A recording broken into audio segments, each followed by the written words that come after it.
Good morning and welcome to PrepperCon Radio. This is, as usual, Scott and Shane, the Prepare Guy. How you doing, buddy? I'm a little discouraged this morning. I think I'll just jump right in and just say it. A little discouraged this morning. Why? Well, talking to a friend yesterday, and I, of course, invited him to PrepperCon, which is next weekend. And he said, no thanks. I'm just not into that, or to the effect that, I have enough hobbies right now. I'm like, what? This is not a hobby. This is a lifestyle. And if you're not intense, if you can't tell, I'm intense. If you're not intense with becoming prepared right now, you need to be. Absolutely. Now is the best time. Well, yesterday is the best time to get prepared. Yes. Today is your last chance. What do you mean? Oh, yeah, absolutely. Yeah. Yesterday is the best time to get prepared because then you'd be ready for today. But people need to get prepared. People need to take that extra time because if they don't and something comes up, they're going to be wishing they did. Absolutely.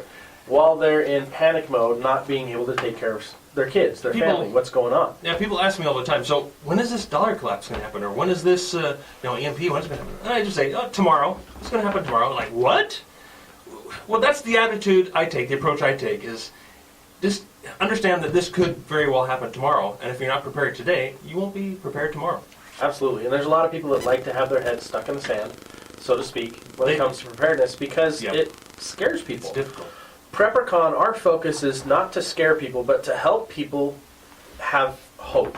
Help people see the light at the end of the tunnel, that if something crazy does happen, and I'm talking, there could be an EMP, electromagnetic pulse takes out the entire grid. There could be pandemics, viruses that knock out a portion of the population. But I'm talking everyday preparedness. If you get stranded in the middle of nowhere, that's a major disaster. It could very well be. If you lose your job, that's a major disaster. Mm-hmm. But even more so, if you're not taking steps to hedge against that, to prepare for those, you're actually putting yourself in that bad situation so that when that does happen, because it's very likely to happen to everybody, it's your own fault. And there's no one responsible for yourself, or there should be no one responsible for yourself other than just you and your family. Exactly. We've got an exciting show today. As you guys know, PrepperCon's coming up next Friday, April 15th and 16th. KSL now has a promo code. If you want to buy tickets discounted, you save $2 extra. Right now they're discounted online, but you can save $2 extra at checkout per ticket. KTALK, KTALK is the promo code. KTALK. No hyphen in there, right? No hyphen. KTALK. So it's just KTALK, one word. Save $2. Save $2. Get your tickets now. Awesome opportunity. You're not going to be able to save this much money when you go to the ticket booth at the event. Tickets are going to be $15. If you do it online, you can get it down to about $11. Cool. That's huge. So we're doing a quick little build on my Toyota 4Runner. We're calling it the 4Runner Evader. It's going to get decked out and all kinds of fun stuff. But just got my logos on the vehicle. Hopefully you've seen me driving around. If you have, wave, say hi. And the sign guys in Orem are the ones who put the logos on my vehicle. This thing looks just awesome. You can check it out on our Facebook pages. And the sign guys have been around for 55 years. Just going to plug them real quick here because they've been absolutely awesome.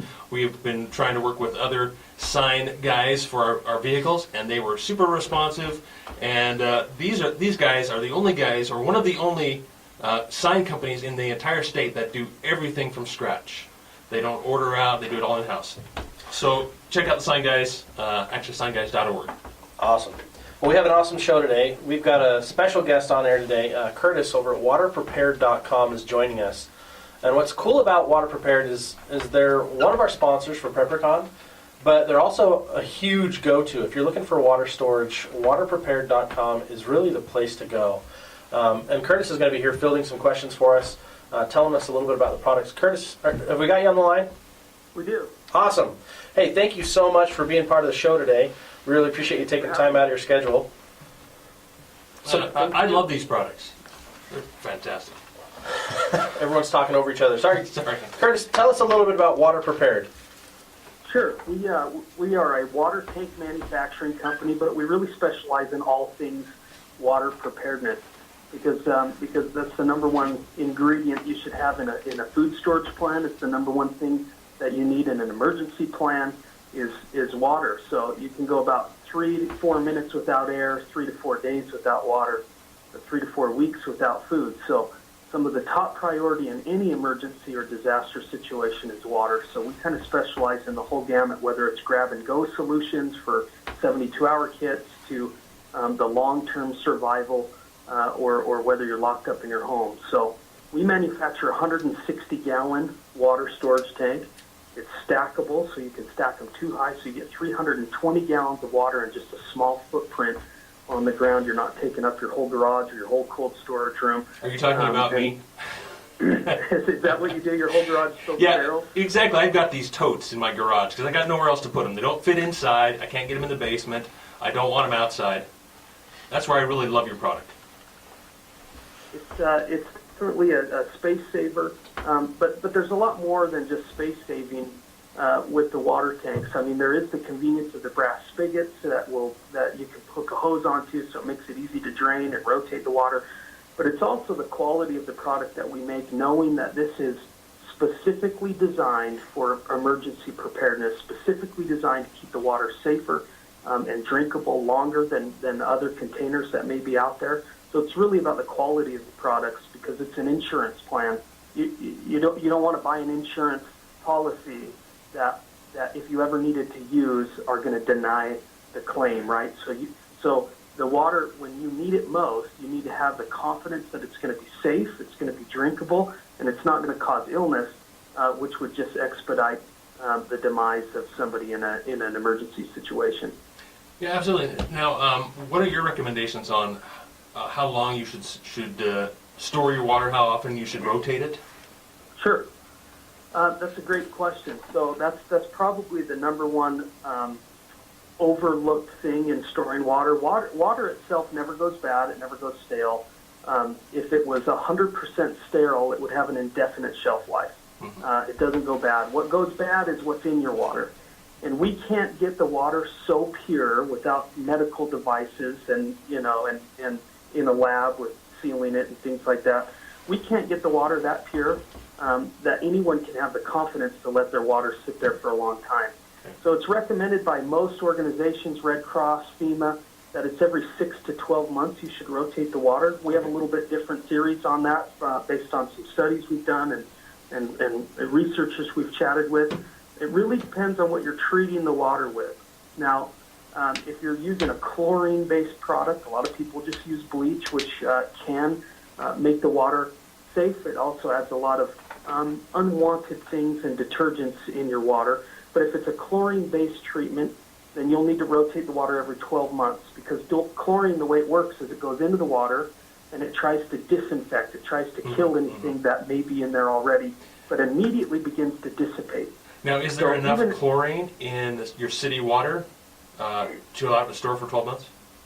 Yeah, you'll need to check, because not every city is chlorine or even a fluoride base. There's some cities here in Utah that are still using charcoal as their purification method and kind of getting, but yeah, that's why FEMA is saying, hey, rotate your storage water every 12 months, because most of the time it's being treated from the source.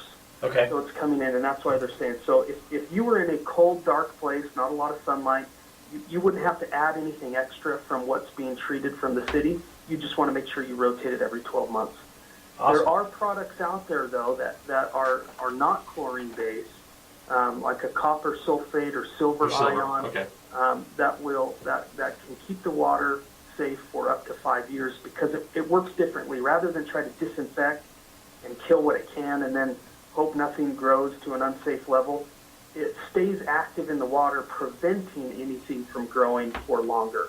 So you can usually go 5 years with that type of treatment. Wow, that's awesome. I had no idea you could go that long.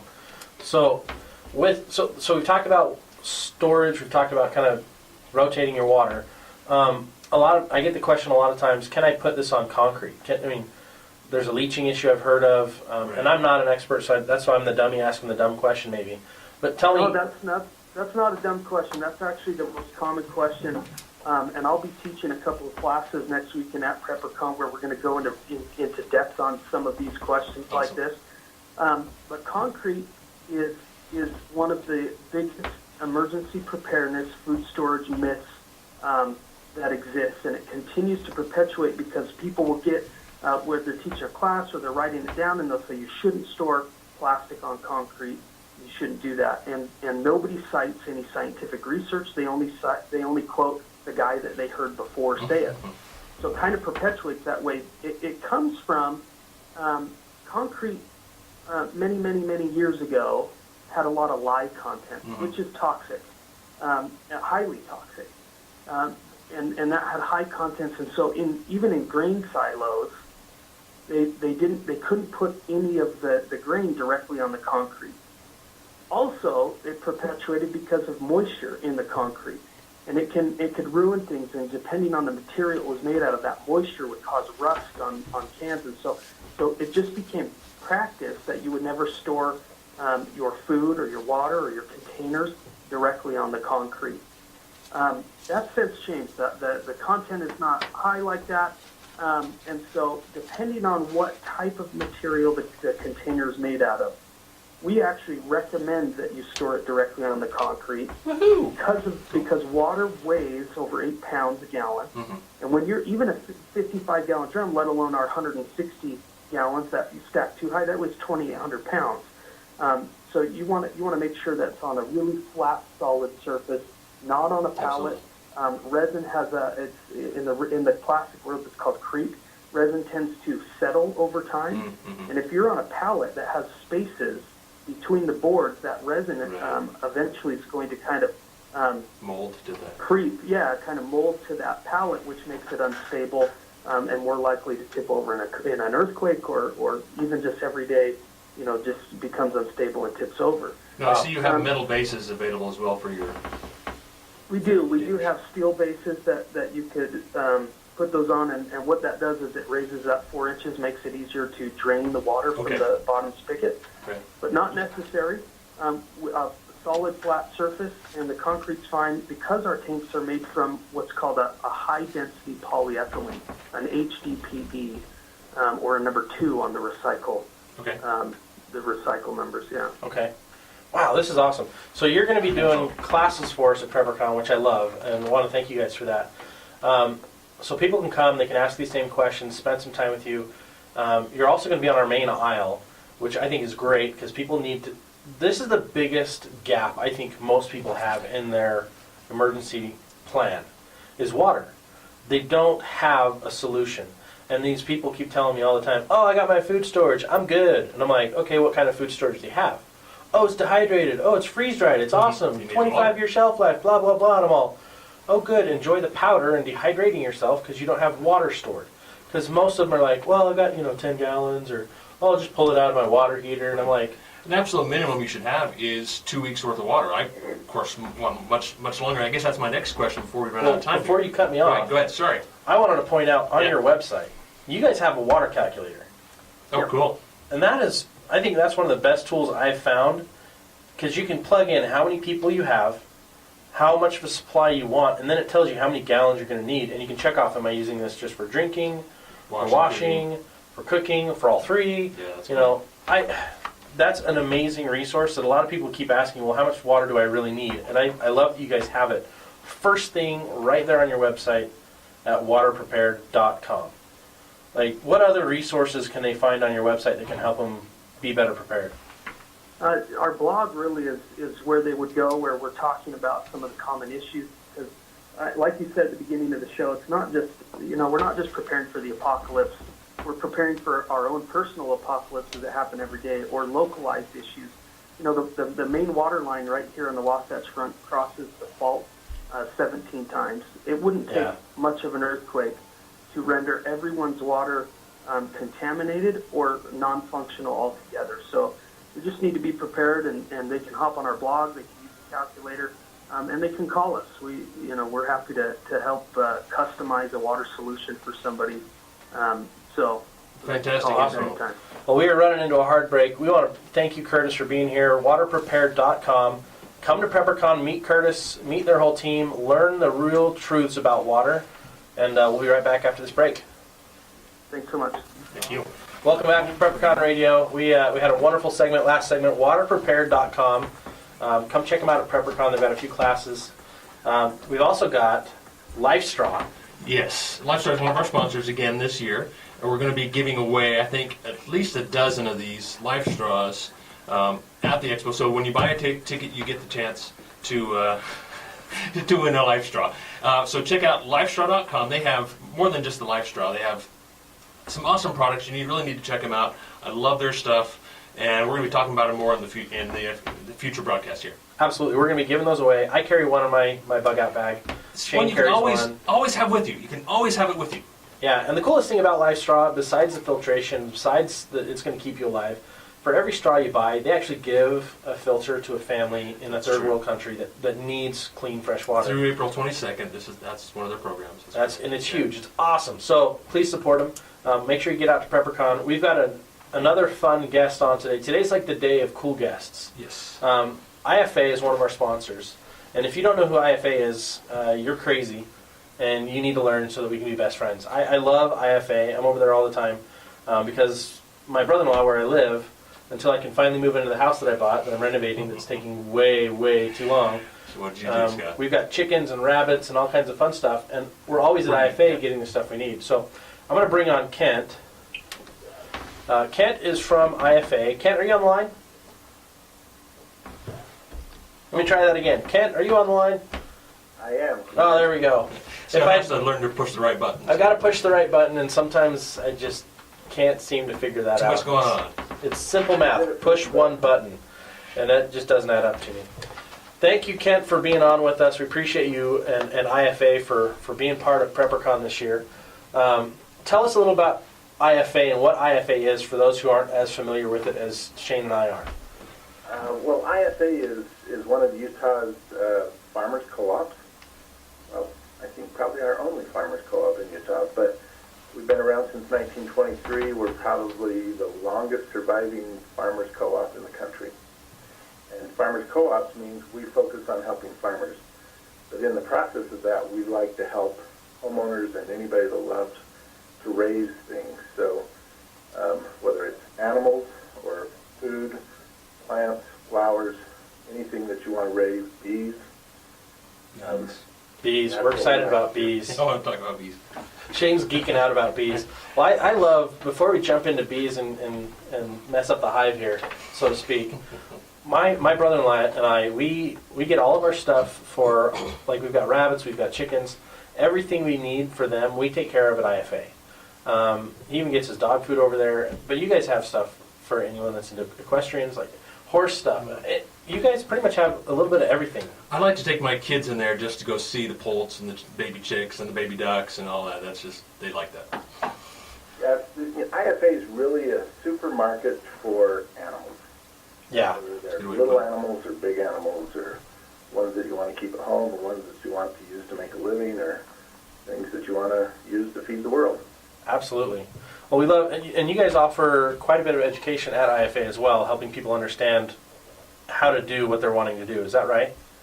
Right. You know, we really want to help people be successful in what they're trying to accomplish, and so we focus hard on having people that can answer questions correctly and give good help that helps people be successful. Awesome. Yeah, when we first started off with, we started off with 5 chickens, and we were totally excited, and we built this coop, and we got all the materials for the coop, all the mesh we got over at IFA. Most of the wood we actually had in the garage already from other crazy projects, but within, man, it was horrible. Before we'd even finished the coop, we had the chickens in this bigger, like this big pen cage type thing, and we had a raccoon. Well, we didn't know it was a raccoon. Come and it killed 3 of them, and took the heads and took off. And we're like, what the heck? All of our, like 3 of our chickens got decapitated. Did you know, Scott, that they sell raccoon traps at IFA? Well, that's where I'm leading to. Is we went to the IFA in Bountiful. Well, it's West Bountiful, I guess. And we're like, okay, what do we do? All of our chickens are headless now and dead. Well, except for 2. And the lady over there was super helpful. She's like, oh, you've probably got a raccoon. That sounds like a raccoon. She's like, you're going to need one of these traps. And so she gave us, we bought it. We bought a trap. She told us how to set it up. She told us what to put in the trap. And within 3 days, we'd caught the raccoon. And I'm like, victory! And I'm like, I'm going to make a hat. And my brother-in-law was like, no, we're going to let them loose in the wild. And I'm like, no, you're just perpetuating the problem. Yeah, there's plenty of raccoons out there, right? But, I mean, you guys pretty much have a solution for anything that anyone's trying to do, whether it's farming or like an urban homestead, is what it sounds like. Right. We really try to help people grow the things they love. Yeah, especially gardening. I know that you've got everything there. Whether you have a small garden or you've got a full-on, if you're a farmer, like you say. Right. IFA is very diversified. We have probably I don't know if it's the biggest, but we produce a lot of our own feed. We're producing and we're formulating. Okay. We have doctors on staff. We have nutritionists on staff. I mean, we're making feed for your animals that is as healthy as it could possibly be. I didn't realize that. And I love that it's local. It's locally sourced. It's locally provided. I mean, that's the thing that, I've got allergies like crazy. And as I eat and take more local stuff, those allergies become less of a problem. And it's the same thing with animals. The more local stuff you can get, the better they're going to survive for the local environment, right? That's true. Absolutely. And local helps all of us. It helps money stay in our community. It helps with jobs in our community. We're helping farmers. We're buying their crops. We're making feed for their animals. We're making feed for your animals. We're focused on growing in Utah. Absolutely. We love it. I love IFA. I can't say enough good things about you guys. Tell us, Shane's just chomping at the bit over here. He's geeking out about bees. Tell us a little bit about what IFA does, specifically with bees. I'll let you kind of take over from there. Well, we do provide complete Hey, thanks for calling. Can you talk? This is Scott. all the things that you need to raise bees. Again, all of the nutrition, all of the items. Yeah, absolutely. Do you want to stay on the line and ask him yourself, or do you want me to just ask him? Anything we can do to prevent colony collapse. Cool. We'll do that. We're trying to help. Thank you. Be successful with that. We also will once a year provide bees to customers. That was going to be my next question. You actually do have that you can go there and buy the bee colonies. Right. We take orders for bees January, February, March, and then we deliver bees in April. So, we're just getting ready to start delivering bees the weekend after next. So. Oh, wow. That's awesome. So, weekend after next. So, right after PrepperCon, you'll be delivering bees to everybody. Right during PrepperCon. Oh, right during Oh, that's right, the weekend. Wow. So, you guys are going to be super busy. Busy little bees. Oh, yeah. That's awesome. So if someone's wanting to get into beekeeping, what resources do you guys have to really help them start that process? Well, first of all, we have qualified staff. And you can come into any of our stores and they'll help you, give you information about what it takes to get into beekeeping and what kind of effort that it's going to take. We have our webpage. You can go on and you can learn about bees there. You can sign up for the information. So if you sign up for bees on our email, we'll send you out information at least once a month about what you need to be doing with your hives, what you need to be watching for, what kind of things that you need to be sure that your bees are functioning, how to take care of the queen, make sure the queen's, there's a lot to beekeeping, but it's fun, it's extremely important. Without bees, we don't eat. Yeah, absolutely. One thing I wanted to point out is that I live in a suburban area, just a regular old neighborhood, nothing special about it, quarter-acre lots, not too tight, not really large lots. But I have 2 neighbors that keep bees. And so it's something you can do, not just out on a farm or on a ranch, or have to have a lot of land or somewhere to put your hives. It can be done in your own backyard. Right. It's something that, has been going on for thousands of years. And, bees have always been an important part of eating. So if we don't get pollination, we don't get fruit production. We don't get the things that we need to make the food that we need to eat. We don't get the yummy honey, too. That's a big part of my food storage as well, is is honey as well as sugar, but also to be able to continue to have honey year after year. I mean, for us preppers, I mean, that's just that's amazing. That's fantastic. That's very, I guess, primal. Getting back all the way to our ancestors, if you want to call the caveman ancestors, where they would go out and hunt for get that honey. I mean, that continues to be a very valuable crop worldwide. Oh, absolutely. But it's really not the important part of bees. Right. Just honestly, and I've said it over and over, but we don't eat if we don't have bees. That's right. Yeah. So, Well, it's funny because as a kid I hated bees because I got stung, and then as an adult I just love them. And anytime I see someone swatting at a bee, I'm like, no. Yeah. But if it's a fly, I'm like, yeah, get rid of them. But bees, I love honey. I think honey is really the true gold standard that we need to use for our monetary system, because then it'd revalue bees again. It'd help us really value that life, and because when we value bees, it values us. It helps my allergies. My biggest thing that helps my allergies is eating local honey. I was just going to say that. That has gotten my allergies partially under control. Well, I should say partially under control. yeah, It's helped the raw- most. Local raw honey. Local raw honey, yeah, thank you for pointing that out. Tell our listeners the difference between processed versus raw honey. Well, it's basically a pasteurization process. So the pollen that would naturally be in raw honey is not there anymore. So the part that really helps us with allergies is getting those small doses of pollen that helps us build up immunity for those allergies. So, And that's, I think, the biggest problem that we have as a society is we're all going after the processed food, the pasteurized foods. We're not growing anything ourselves anymore. We're not in tune anymore. I mean, 2 generations ago, like my grandparents, they mostly ate off their garden. They mostly ate what they produced. I lived next to a dairy when I was a really little kid, and I loved it. We'd go over and get fresh milk every 3 days.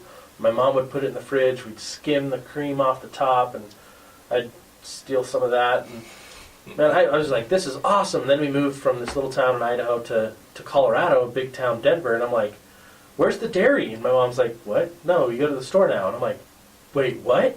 It blew my mind. I'm like, what happened to all the local stuff and growing our food? And eventually we got back to our own garden, but it was a weird process. But now nobody knows what a dairy is anymore, unless you grew up around one or you've done a little education. Nobody knows what farmers really do. I've had one person actually tell me, well, we need to get rid of farmers so we can put homes there because we need more homes for people. And I'm like, are you kidding me? Where does your food come from? Well, that's more valuable if there's homes on it, right? Well, no, the problem is I say, well, where does your food come from? And they're like, well, from the store. And I'm like, are you insane? Your food comes from the store because they got it from the farmers. So I love what you guys are doing over at IFA. I love your resources. Now you guys are going to be putting on some classes for us over at PrepperCon, and you guys also have a couple booths there. Can you give us an idea of some of the different topics that you'll be teaching about?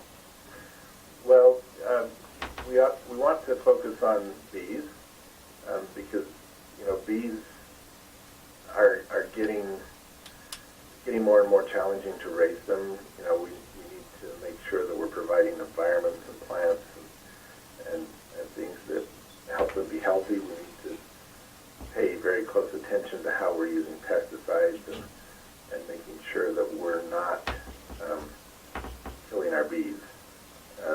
So that's part of what we do at IFA is we teach you if you really have an insect issue that you really need to treat for, we want to make sure you do it right and that you don't create any kind of health hazard for our bees. That's awesome. And also, I guess there was another question I wanted to get to is your fertilizers and your pesticides. Do you formulate those yourself as well? We don't formulate any pesticides. We do our fertilizers. Okay. That,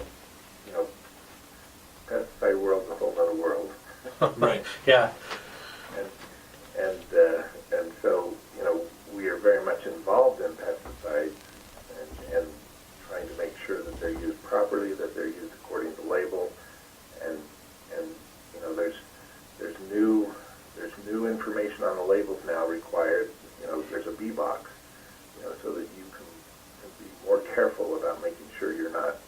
doing anything that's going to damage our bee population. Awesome. So, So I had a listener call in, and he asked a question. Do you guys have, what kind of seeds do you guys have? Do you have the heirloom seeds, or do you have all the Monsanto seeds, or what do you guys have in stock there? well, we stock a lot of different varieties of seeds, and we have selections of organic seeds. We have a selection of heirloom seeds. We have a selection of GMO-free seeds. And the reality is that most of the seed that we sell is going to be GMO-free because the vegetable market isn't really being affected by Monsanto. Now, are most of these seeds going to be appropriate for Utah? Because I know if I go to the big box stores, I don't know which is the right seed to pick for where we live in our soils. Right. We stock Mountain Valley seeds. Okay. Mountain Valley Seeds is a local company. Nice. Awesome. It was started up in Logan by a gentleman that was working for Utah State and working with Dr. Hampson, who was the greatest vegetable professor, teacher, tester, educator about getting the right varieties for the right climate, for the right places. Excellent. Awesome. Well, hey, Kent, we want to thank you for being on with us today. We're actually running into our commercial break. Listeners, if you want to check out more information, the website is IFA, as in International Farmers Association, right? Intermountain. Intermountain, yeah. Intermountain, yeah. Farmer Association. So IFA-coop, COOP.com. Is that right? Correct, or you can do ifacountrystores.com. Oh, there you go. Even easier. IFACountryStores.com. Check it out, guys. And also get your tickets to PrepperCon. Come see these classes. Thanks, Kent. Thank you. Welcome to the dance club we call PrepperCon. We've had a fun show today. We're excited. We have one of our show sponsors and sponsors for PrepperCon, Skip from Utah Safe Haven. Skip, thanks for coming in today. Thanks for being with us, and thanks for being part of PrepperCon. We wouldn't have it any other way. We really enjoyed PrepperCon last year. In fact, it kind of led to the birth of Utah Safe Haven. So, by all means, we're going to do whatever we can to support PrepperCon and K-Talk 630 and PrepperCon Radio. So Absolutely. We love you guys.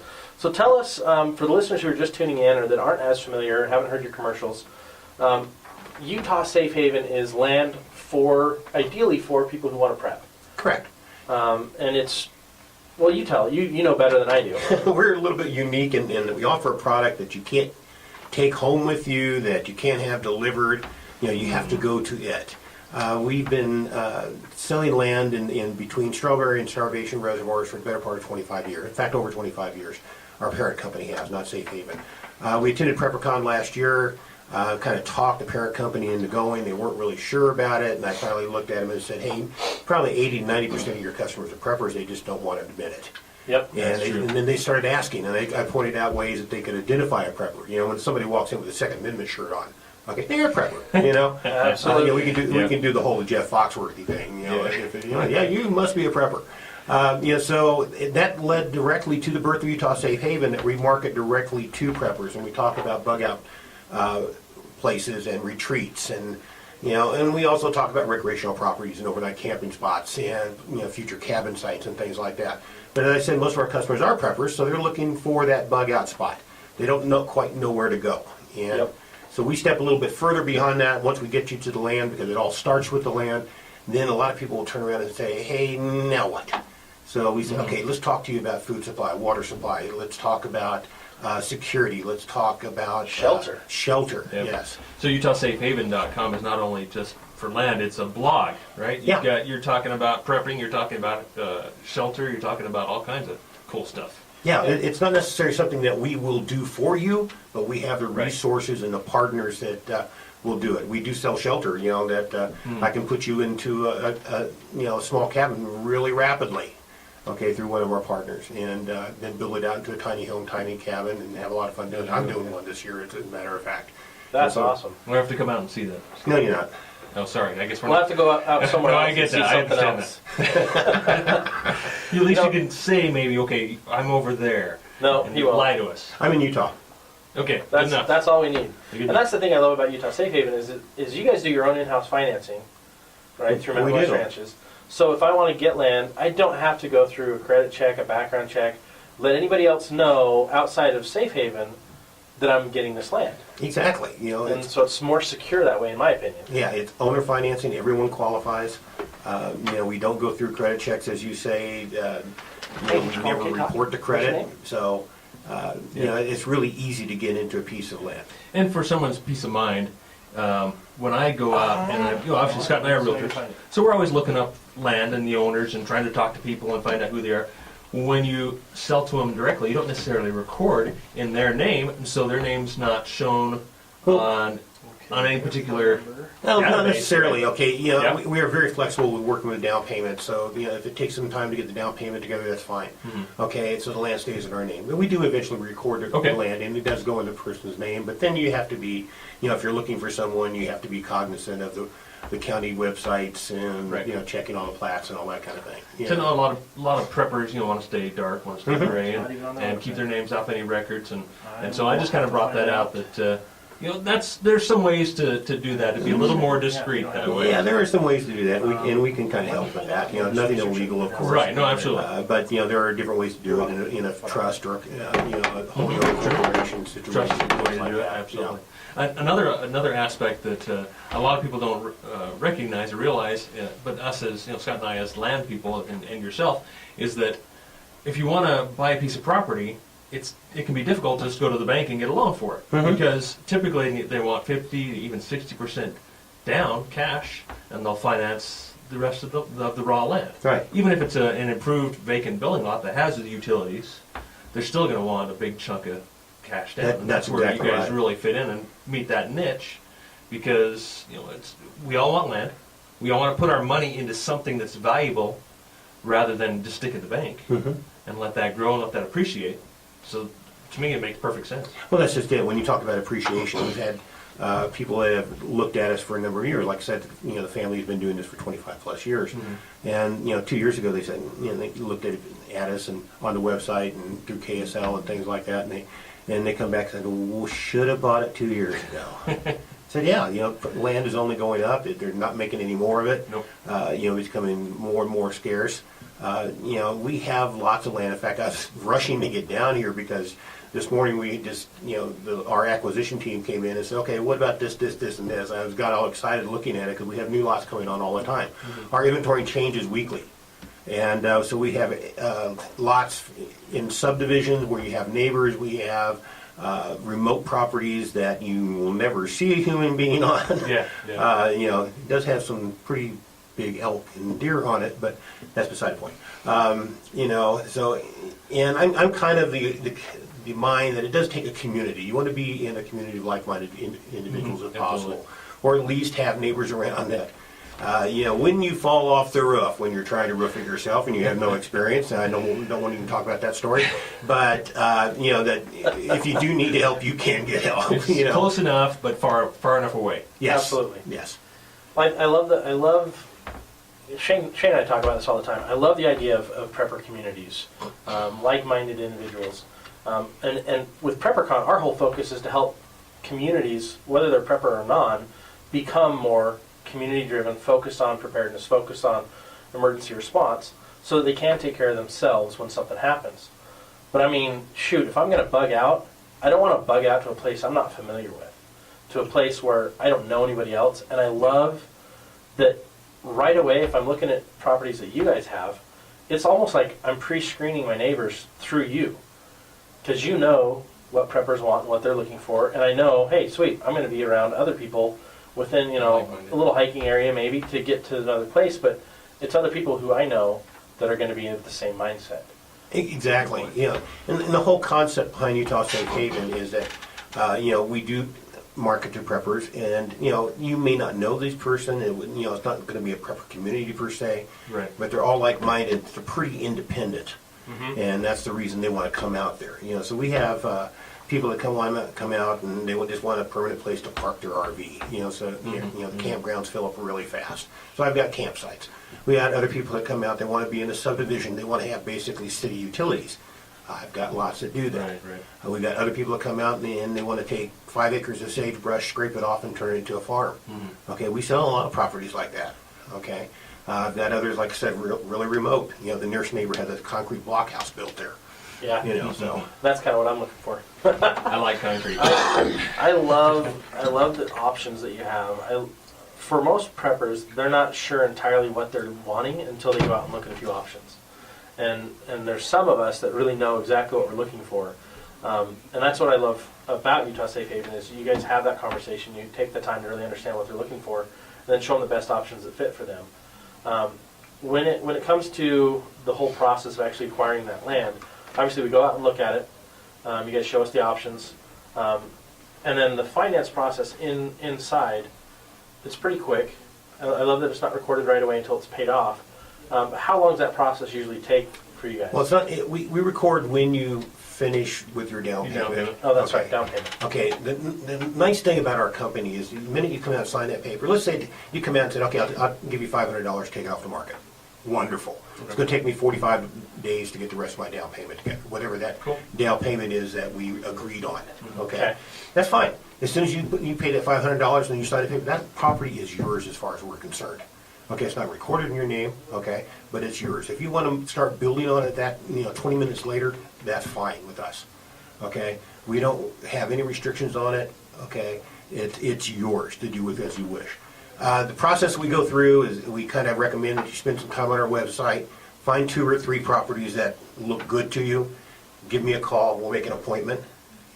We'll come out, we'll show you the property, we'll point out the corners, we'll point out the boundaries, typically stand back and let you walk it. Awesome. Okay, the land will speak to you. Okay, you'll know when it's the right spot. Absolutely. Well, I love that. Thank you so much. And for people that want to come talk to Skip, I want to talk to the Utah Safe Haven team, PrepperCon next week, April 15th and 16th. When you walk in, you're going to walk in, you'll see a really cool display as you walk through. I'm not going to give you too much sneak peek on that. Right. Really cool. But then you'll walk right into Utah Safe Haven's booth. They're one of the first ones, the big one on the right corner. It's going to be fun. They've got a 4-booth block there. You can bug Skip all day long, as long as you're buying stuff from him. Right? I saw you won an award for your... We did. We won an award for our small booth. Okay, small booth. And so this is going to be our big booth, and it's going to be even more impressive. Awesome. Well, we're excited. We're going to have Skip and his team there. K-Talk is going to be broadcasting from PrepperCon, so you'll get to hear more from Skip on the radio as well if you can't make it out to the event. But please come, please interact. That's the best thing about PrepperCon, about our radio station. Our goal is to interact, help people find what they're looking for, help people get the right resources. And that's why we have Skip on today, is he's a resource. He is the guy when it comes to invisible land. When you're looking for the right thing for you as a prepper, or if you're looking for recreational, I love that you've got campsites. I love that you've got so many different options. This is the place to check out. The website, what is it, Skip? It is utahsafehaven.com, or you call me directly at 435-315-8346. Awesome. So make sure you guys give Skip a call if you're looking at land. If you're not sure where to start, check out utahsafehaven.com, and then give Skip a call once you've had a chance to look at some of those opportunities there. Kind of get a better idea of what you're looking for, and he'll be able to help you utilize that time the best way possible. Now, you guys launched last year. You were at PrepperCon, and we loved it. Now, this year's going to be bigger and better. What do you see as kind of the future of Utah Safe Haven? Are you guys planning further expansions? Are you planning on more land in different places? Well, we always bring on more land. Okay, that's really interesting. Right now, we're in Duchesne County. And Duchesne County has some uniqueness about it, and so that's why we're there. One, the family grew up there, and so they know everyone, they know every place, and so it's really remarkable. For example, we had a customer call in, and he kind of got stuck. And so he just called into the sales office, and we handed him over to one of our guys that build roads. And after a few minutes, he said, "Yeah, I know right where you are." And so he went up there with some equipment and pulled him out. So that's how familiar we are with the properties. We're expanding that. For example, I'm bringing in water tanks. One of our incentives that we give at PrepperCon is that if anyone makes an appointment with me at PrepperCon and then buys a property off of that appointment, whether it's the next weekend or 6 weeks down the line, I'll give you a 500-gallon water tank. Awesome. Okay, that's a $500 value. That's huge. That's really huge. Wow. Those cool. kind of tanks that you bury in the ground. You can, they're not completely buriable, but you can bury them. We got a new up to a word. certain level. Yeah, buriable, is that a word? Absolutely, that's a word. Let's coin that. It is now. So you can get a variable, partially variable, 500-gallon tank. Mhm. That's awesome. So when you're looking to get land, make sure you guys are checking out Utah Safe Haven first. We're running out of time, so we want to kind of recap today's guests. We had waterprepared.com first. They talked about water storage, 160-gallon tanks, great things for your home. Check them out. They're going to be offering some classes at PrepperCon. We had IFA second. We talked a little bit about bees, had some fun with that. They're going to be doing a lot of classes at PrepperCon. And these are classes you can use to help improve your own self-reliance. And then thankfully, Skip's here, and Skip is awesome. We love Skip. Utah Safe Haven. They're one of our head sponsors for PrepperCon. We could not be doing what we're doing without them. We could not have this radio station without Utah Safe Haven. So thank you, Skip, and thank you to your team. It's our pleasure. Hey, you're listening to PrepperCon Radio. We're out of time. Thanks for tuning in this week. We'll be back next week with some more fun guests and more preparedness. Catch you next week. Till then, keep on prepping.